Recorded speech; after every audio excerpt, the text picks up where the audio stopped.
Episode 6, the Battle of Talin. Last week. As of the 24th, the cities of Taipei, Shusten, Taoyuan, Panxiao, Shailin, Sanchun, Sunchun, Taichun, Xuanlin, Changsha, and the next one to be captured could be Chaoyuan. As of the 21st of December, 89th Army capture Talin, just 3 kilometers from Chaoyuan. Welcome to episode 6 of a World War III week by week series. The Battle of Talin.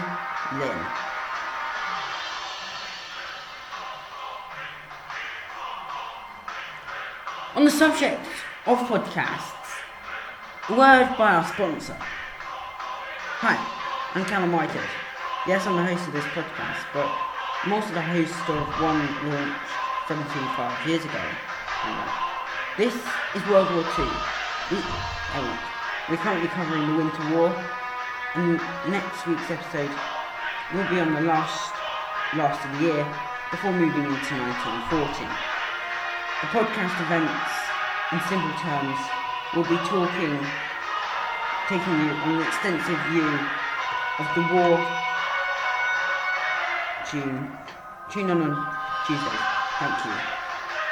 As of the 17th, there have been maximum fighting around Talin and Kuken by the newly arrived 89th Army. Hu Jinping has decided to replace the 73rd Army, led by Su and Chang. They have the 89th Infantry, 8th Infantry, 91st Specialists, 48th Tanks, currently in Taiwan, while the 18th Aviation Brigade are landing the 6th Paratroopers in Huaixi. This invasion will cover extensively next week. They come up against the 7th Infantry Brigade, this is in Taiwan, 8th Tanks, only 7 of them at the moment, 7th Anti-Tanks, and 6th Talin Defence Team. On the 18th, news reports come from the Chinese television of a demonstration in Shilin, a major city in the north. Meanwhile, 48th Tanks are ordered to attack Talin and comes up against the 7th Infantry and 8th Tanks.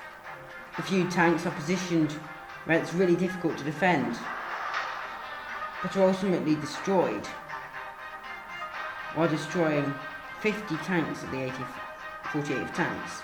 The 7th Infantry then comes under fire of the 9th Specialists and become overwhelmed, retreating back towards Chaoyuan. Meanwhile, China's first major casualties incur when the 71st Army is attacked and attacks the V-13th Brigade are defending this area and become under intensive fire.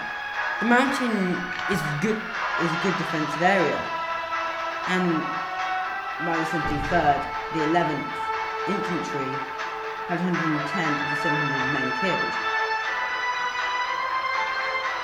while 10th Tanks have lost 24 tanks. The 71st Infantry has been destroyed. On the 24th, the Japanese retreat, but despite it, the Japanese and the Taiwanese are claiming victory.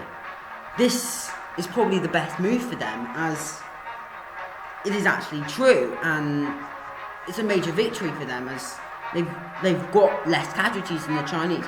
The first time this has happened in the war.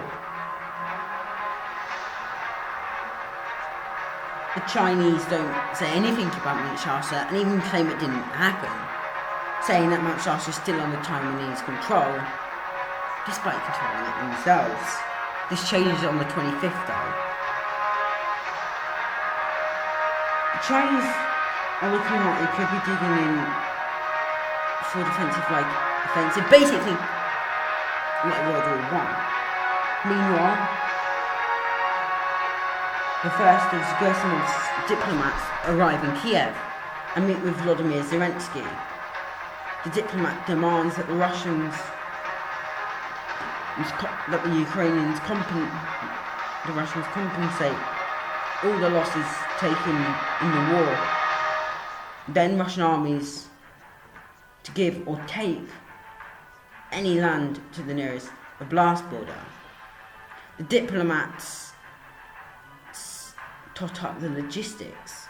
They'd lose Kherson Oblast, re-losing Kherson, but gain Donetsk, Luhansk, and Melitopol oblasts, since they have more than half of the oblast each.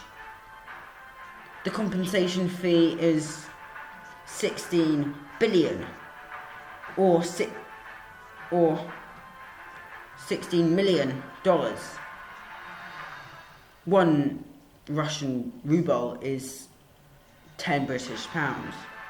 1 billion isn't a lot of money for the Russians to pay if they do accept. So I suspect they might do that next week, or the Russians even. It also gives Russia time to regroup and then maybe reopen the offensives, or get a peace deal. As Gerasimov says, a ceasefire isn't the end of the war. This week politics gets interesting as well. On the 20th, leader of France, Emmanuel Macron, announces that he will send 20 HIMARS to Taiwan. This is the first package of this sort of aid since the beginning of the invasion at the end of November. This is the same equipment that the Ukrainians have been using effectively in their war. Meanwhile, on the 23rd, Turkey closes the strait accessing Donbass. This essentially leaves the Russian fleet in Sevastopol stranded and Rostov alone. The Russians could build more fleet there, but it's too risky as it is in force of any Ukrainian bombardment by plane. On the 18th, Biden visits Khorasan and meets with Yoon Suk-yeol. He declares an intention to destroy communism and the end to the current conflict, with China being humiliated.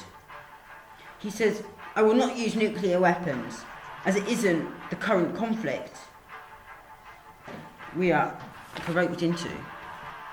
And to end this week's episode, an interview with Colin Murray by UK MP Matt Hancock, who's just returned from Australia after going on "I'm a Celebrity, Get Me Out of Here."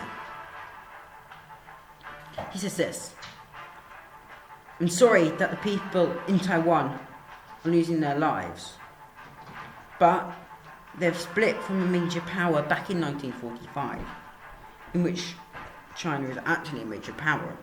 Just to make that clear, I agree we must stop China, but I'm afraid to say they have invaded rightfully."